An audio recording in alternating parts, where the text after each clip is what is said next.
Sushant suicide की case की जांच जैसे जैसे आगे बढ़ रही है, रोजाना नए नए खुलासे हो रहे हैं। इस बीच सुशांत का एक व्हाट्सएप चैट सामने आया है। सुशांत का ये व्हाट्सएप चैट रिया के साथ का है, जिसे रिया की तरफ से सार्वजनिक किया गया है। इस चैट में सुशांत अपनी बहन प्रियंका को लेकर बातें कर रहे हैं। एक चैट में सुशांत अपनी बहन प्रियंका पर आरोप लगा रहे हैं। इस चैट में सुशांत अपनी बहन से काफी नाराज भी दिख रहे हैं। चैट में सिड के नाम पर भी मैसेज हैं।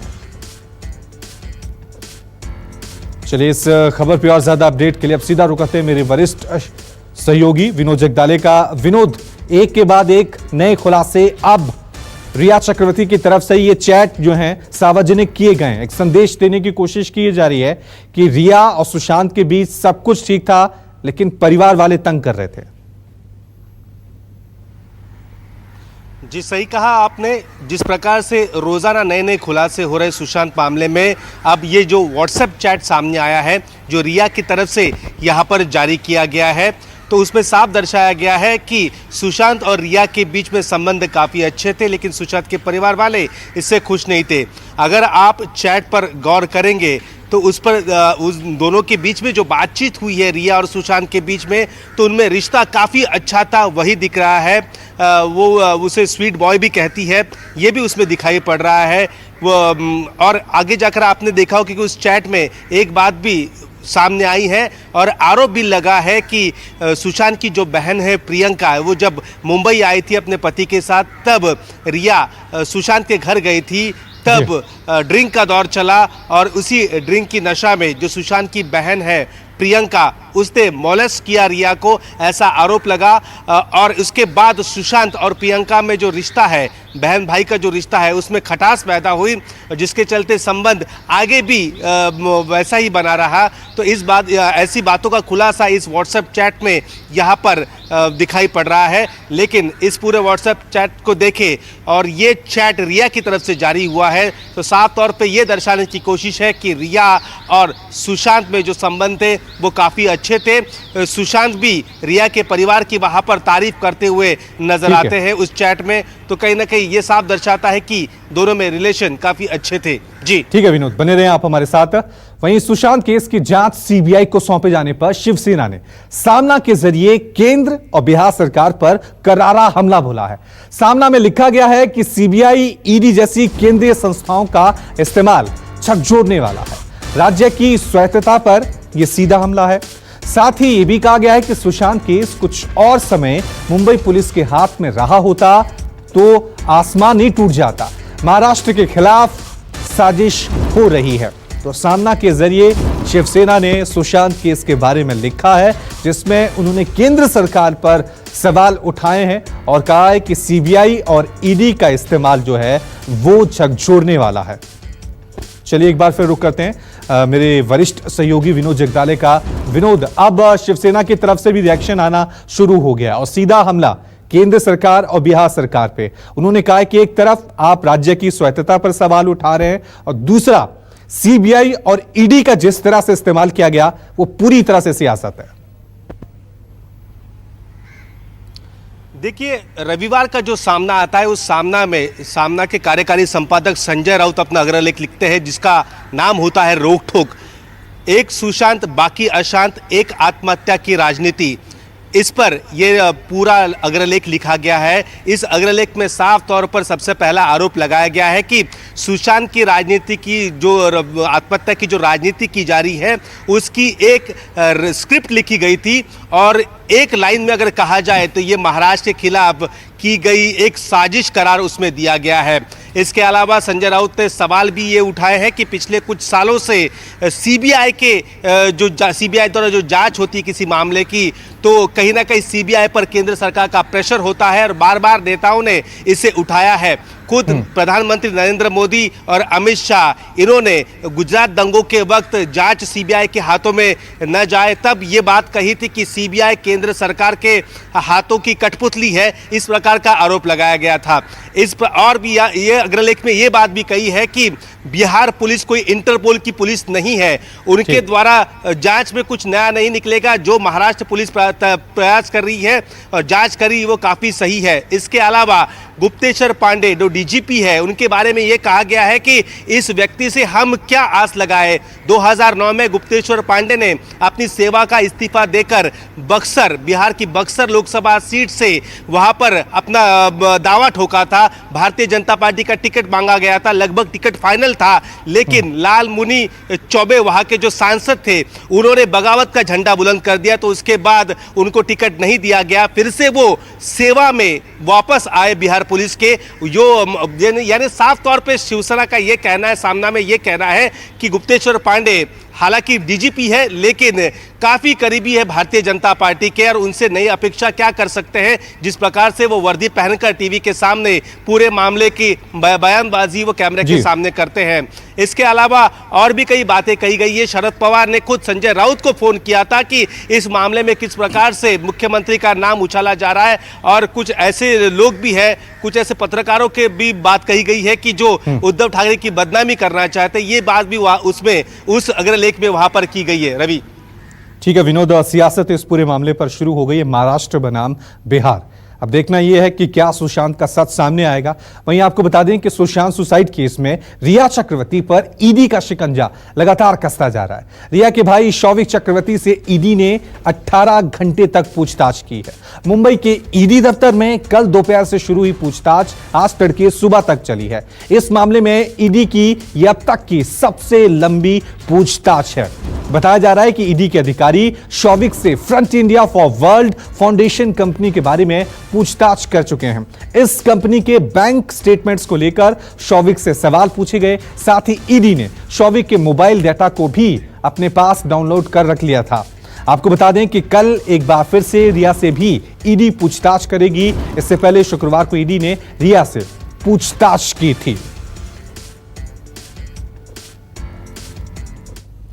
वहीं दिशा सालियान की पोस्टमार्टम रिपोर्ट आने के बाद महाराष्ट्र पुलिस की जांच कटघरे में आ गई है। वहीं महाराष्ट्र सरकार सीबीआई जांच कराने को असंवैधानिक बता रही है। सुशांत सुसाइड केस में अब महाराष्ट्र पुलिस की जांच पर ही सवाल उठने लगे हैं। इसके बाद महाराष्ट्र सरकार ने सुप्रीम कोर्ट में 20 पन्ने का हलफनामा दायर कर जवाब दाखिल किया है।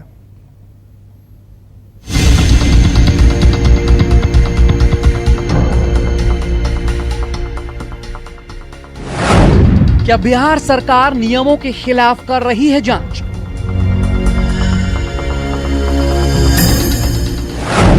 संवैधानिक मर्यादाओं के खिलाफ है केंद्र सरकार।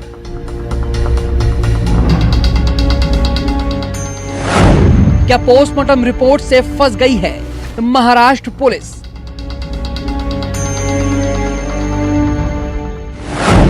दिशा सालियान की मौत की मिस्ट्री कब सुलझेगी?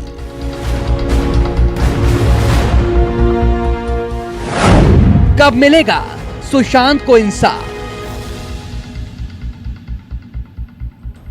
सुशांत सिंह सुसाइड मामले में रोज नई परत खुल रही है। दिशा सालियान की मौत की मिस्ट्री अब उसकी पोस्टमार्टम रिपोर्ट पर जाकर टिक गई है, जो खुद ही संदेह के घेरे में आ गई है। वहीं महाराष्ट्र सरकार ने बिहार पुलिस की जांच पर सवाल उठाते हुए उसके द्वारा उठाए गए कदमों को गैरकानूनी बता दिया है। महाराष्ट्र सरकार ने 20 पन्नों का जवाब सुप्रीम कोर्ट में दाखिल किया, जिसमें बिहार सरकार और केंद्र सरकार पर नियमों के उल्लंघन का आरोप लगाया है। सीबीआई की जांच पर उठाए गए सवाल। बिहार सरकार ने नियमों के खिलाफ काम किया। बिहार पुलिस के पास जांच का कोई अधिकार नहीं। केंद्र ने संवैधानिक मर्यादाओं के खिलाफ काम किया। केंद्र ने सीबीआई जांच की मांग मानकर गलत किया।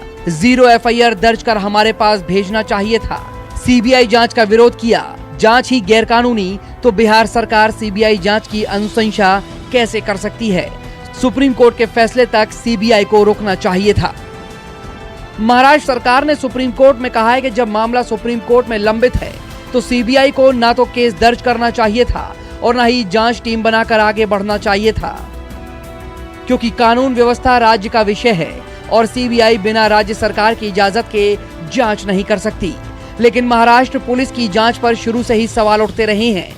वहीं जब बिहार पुलिस जांच के लिए पहुंची तो उसकी मदद भी नहीं की, जिससे सवाल और उठने लाजमी थे। इस वक्त हमें सतीश सालियन जी के घर के बाहर यानी दिवंगत दिशा सालियन के माता पिता जहाँ रहते हैं उस घर के ठीक बाहर हम सबसे पहले आपको बता दें कि हम यहाँ पर किसी तरह की खोजी पत्रकारिता करने के इरादे से नहीं आए, किसी माता पिता के ज़ख्मों को कुरेदने तो बिल्कुल भी नहीं आए और सेंसेशनल से हमारा दूर दूर का वास्ता नहीं। हम केवल यहाँ पर आए थे एक ऐसे माता पिता से मिलने, ऐसे अभागी माता पिता से मिलने जिन्होंने अपनी 28 साल की बेटी को खोया है और उनकी मौत अभी तक संदिग्ध बनी हुई है। वहीं ईडी भी मनी लॉन्ड्रिंग के मामले में जांच कर रही है, जिसमें रिया चक्रवर्ती और उसके भाई शौविक चक्रवर्ती से पूछताछ हो चुकी है। सोमवार को एक बार फिर रिया चक्रवर्ती को पूछताछ के लिए बुलाया है। दरअसल सुशांत के बैंक खाते से 15 करोड़ रुपए के हेरफेर का मामला दर्ज किया गया है, जिसके बाद ईडी लगातार इस मामले से संबंधित लोगों से पूछताछ कर रही है। वहीं सीबीआई ने 7 लोगों के खिलाफ एफआईआर दर्ज कर जांच शुरू कर दी है।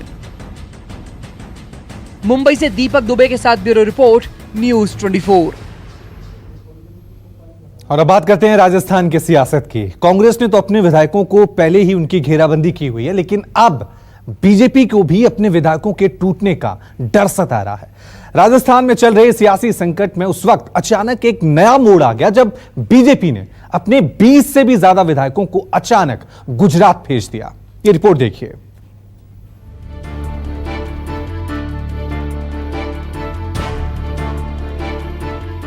राजस्थान में मचे राजनीतिक घमासान ने नया मोड़ ले लिया है।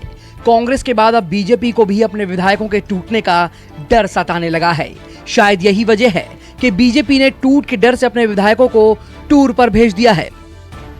विधानसभा सत्र से पहले बीजेपी सूबे में किसी भी तरह के खतरे को मोल नहीं लेना चाहती। विधायकों की तोड़फोड़ ना हो, इस खतरे को भांपते हुए बीजेपी हाईकमान ने अपने 20 विधायकों को गुजरात के पोरबंदर शिफ्ट कर दिया है। कांग्रेस ने राजनीतिक घमासान को देखते हुए पिछले दिनों ही अपने सभी विधायकों को राजस्थान के जैसलमेर भेज दिया। बताया जा रहा है कि जैसलमेर के रिजॉर्ट में तकरीबन 70 विधायक हैं। वहीं पार्टी ने बाकी सीनियर विधायक और मंत्रियों को जयपुर में रोकने के लिए कहा है। राजस्थान में राजनीतिक घटनाक्रम के बीच राज्य सरकार ने 14 अगस्त को विधानसभा का सत्र बुलाया है। माना जा रहा है कि सत्र में कांग्रेस की गहलोत सरकार विश्वास मत प्रस्ताव पेश कर सकती है। हालांकि सीएम गहलोत ने कोरोना वायरस की वजह से राज्य में विधानसभा सत्र बुलाने की बात कही है। बता दें कि राज्य सरकार में अशोक गहलोत और सचिन पायलट के बीच तकरार चल रही है, जिसके बाद राज्य में कांग्रेस की सरकार खतरे में आ गई थी। सचिन पायलट अपने 20 विधायकों को लेकर गुरुग्राम के एक रिजॉर्ट में रुके हुए हैं। विधानसभा सत्र से पहले माना जा रहा है कि पायलट गुट कोई बड़ा कदम उठा सकता है, क्योंकि पायलट गुट के विधायक वेद प्रकाश सोलंकी ने वीडियो जारी करके किसी बड़े कदम की ओर इशारा कर दिया है। 12 तारीख के आसपास पायलट साहब सभी हम विधायकों की बैठक लेंगे, सबसे चर्चा करेंगे, सबसे राय शुमारी करेंगे और उसी के बाद जो वो निर्णय करेंगे हम उनके निर्णय के सब लोग साथ हैं। जो भी वो करेंगे फैसला, उस फैसले के साथ हम तमाम विधायक एकजुटता के साथ में खड़े होंगे। राजस्थान में विधानसभा की 200 सीटें हैं। यहाँ किसी भी दल को सरकार बनाने के लिए 101 विधायक की जरूरत होती है। राजस्थान में वर्तमान कांग्रेस ने 102 विधायकों की सूची राज्यपाल को सौंपी है। यानी पार्टी के पास निर्दलीय, बीटीपी, सीपीएम को मिलाकर कुल 102 विधायक हैं। वहीं बताया जा रहा है कि सचिन पायलट गुट के पास 3 निर्दलीय विधायक समेत 22 विधायक हैं, जबकि बीजेपी संगठन के पास 75 विधायक हैं। राजस्थान में चल रहे सियासी संकट के बीच अब पूर्व मुख्यमंत्री वसुंधरा राजे सक्रिय हो गई हैं।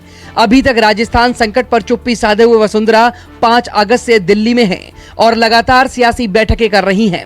वसुंधरा राजे ने शनिवार को दिल्ली में राजनाथ सिंह से मुलाकात की। इससे एक दिन पहले वसुंधरा ने पार्टी अध्यक्ष जेपी नड्डा और संगठन महामंत्री बीएल संतोष से मुलाकात की। वसुंधरा राजे ने कांग्रेस में मचे घमासान पर एक लंबे वक्त तक चुप्पी साधे रखी थी। इसे लेकर बीजेपी में चर्चाओं का बाजार गर्म था। पिछले महीने जब राजस्थान बीजेपी कांग्रेस के खिलाफ सियासी दांव चलने की तैयारी कर रही थी, तो इस दौरान वसुंधरा पूर्व सीएम होने के बावजूद इन बैठकों से गायब थी। लंबे समय से बीजेपी का केंद्रीय नेतृत्व राजस्थान में वसुंधरा का तोड़ नहीं ढूंढ पाया है। बताया जा रहा है कि वसुंधरा ने जेपी नड्डा से साफ कह दिया है कि वो पार्टी के साथ हैं, मगर स्वाभिमान से समझौता नहीं करेंगी। अब आने वाला वक्त बताएगा कि राजस्थान में अशोक गहलोत का जादू बरकरार रहेगा या सूबे की किस्मत में कुछ और लिखा है। जयपुर से केजे श्रीवत्सन के साथ अहमदाबाद से भूपेंद्र सिंह, न्यूज़ 24। नमस्कार, मैं हूं मानक गुप्ता। अगर आपको हमारा ये वीडियो पसंद आया हो तो इसे लाइक और शेयर जरूर करें और हाँ, हमें सब्सक्राइब और फॉलो करना ना भूलें ताकि आप देश और दुनिया की कोई खबर मिस ना करें। तो जुड़े रहिए हमारे साथ और देखते रहिए न्यूज़ 24।